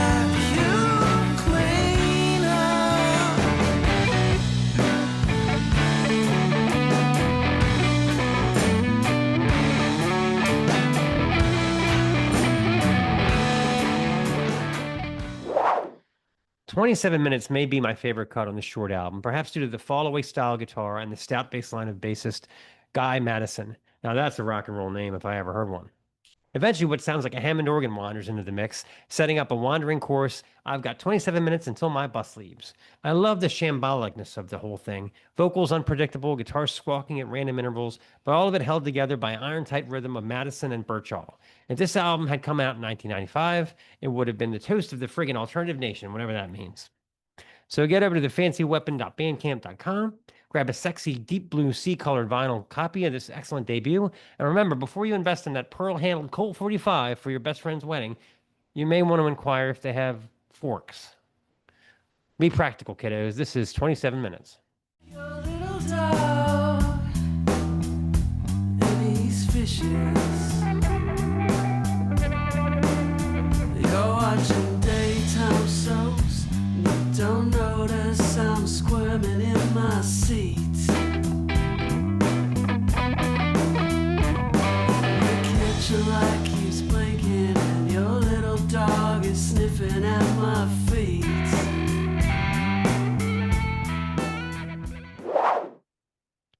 Okay, Deaf Ears 3 is a new album from the Pretty Graves. I was immediately drawn to the moniker The Pretty Graves. I like words that don't naturally go together, like pretty and graves. I've spent many a day rolling odd phrases around in my brain, searching for context, like the reluctant magician. I mean, I could pull off this card trick today, but what's the hurry? Sure, the audience wants to see the lucky dime trick, but let's wait until they've had a few more cocktails, you know? How about the nefarious calligrapher? The layout for these wedding invitations needs some punching up. How about we throw in a few F-bombs? Finally, there's the bashful Freemason. Well, I do have at least 7 secret handshakes I could show you, but better wait till later. I can see you're having trouble deciding which brand of Brillo pads to buy. The second of 2 debut albums I'm reviewing this week. The Pretty Graves are a 4-piece from Connecticut, offering up 10 songs, milling mostly in the 4 to 6 minute range. It's an effervescent take on indie rock with lots of charming vocal melodies and wicked lead guitar from 6-stringer Hollis Dunlap. The music chimes, surges, and stumbles, wails, waltzes, and murmurs throughout its short runtime. The band showing a happy talent for building tension or washing it away with languid keys and unhurried thrums. Queen of Lies is one of the disc's longer cuts, kicking off with a music box guitar melody, soon coasting on the sturdy giddy-up of drummer Glenn Metcalf. Lead vocalist Christopher Lasorti's clear melodic vocals shimmers in a style reminiscent of Screaming Trees' Mark Langdon. The chorus in this one is particularly strong. Cut the cord, throw away, abandon cages. The chaos, it all happens within you. Dunlap ups the energy level around the 4-minute mark with an aggressive lead that flirts with harmonics and complex arpeggios to marvelous effect. Do It Again opens with a charming guitar ping over sprightly tumbling drums for a sound not dissimilar to those of the later Posies material. Listorti's dreamy voice setting up some sparkly guitar hooks as he executes alongside Dunlap. For a band with only 1 release under its belt, this forced him to show a remarkable knack for varying up guitar and vocal interplay. Let's hear a little. This is Do It Again. Ghosts of what could have been. You find yourself cradling your weary head in contemplation.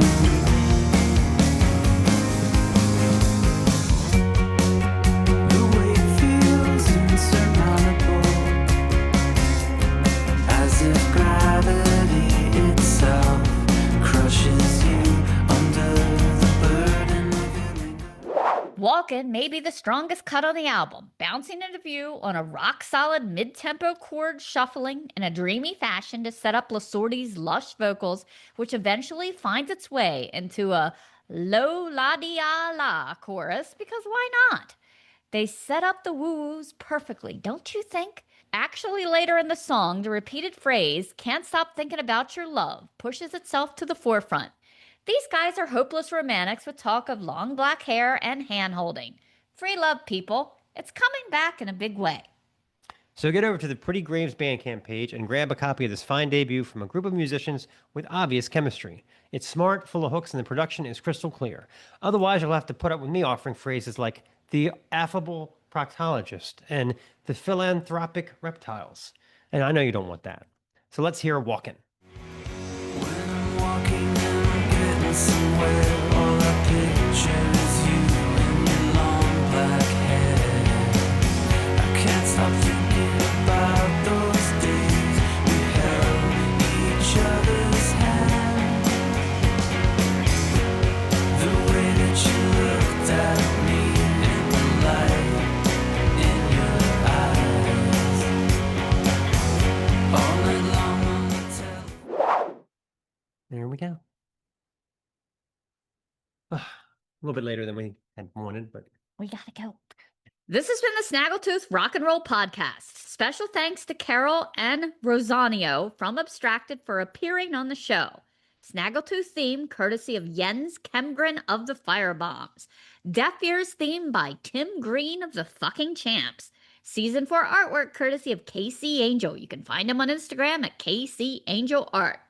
Deaf Ears band include The Pretty Graves, Choncy, and Fancy Weapon. All content 2026, the Snaggletooth Rock and Roll Podcast. what? It's a vintage Twisted Sister shirt. I got it because I bought a big pack of Tasty Cakes in 1981. What's the hassle? There was no internet. There was no internet. Fuck. God damn it. This is the Snaggletooth Rock and Roll Podcast.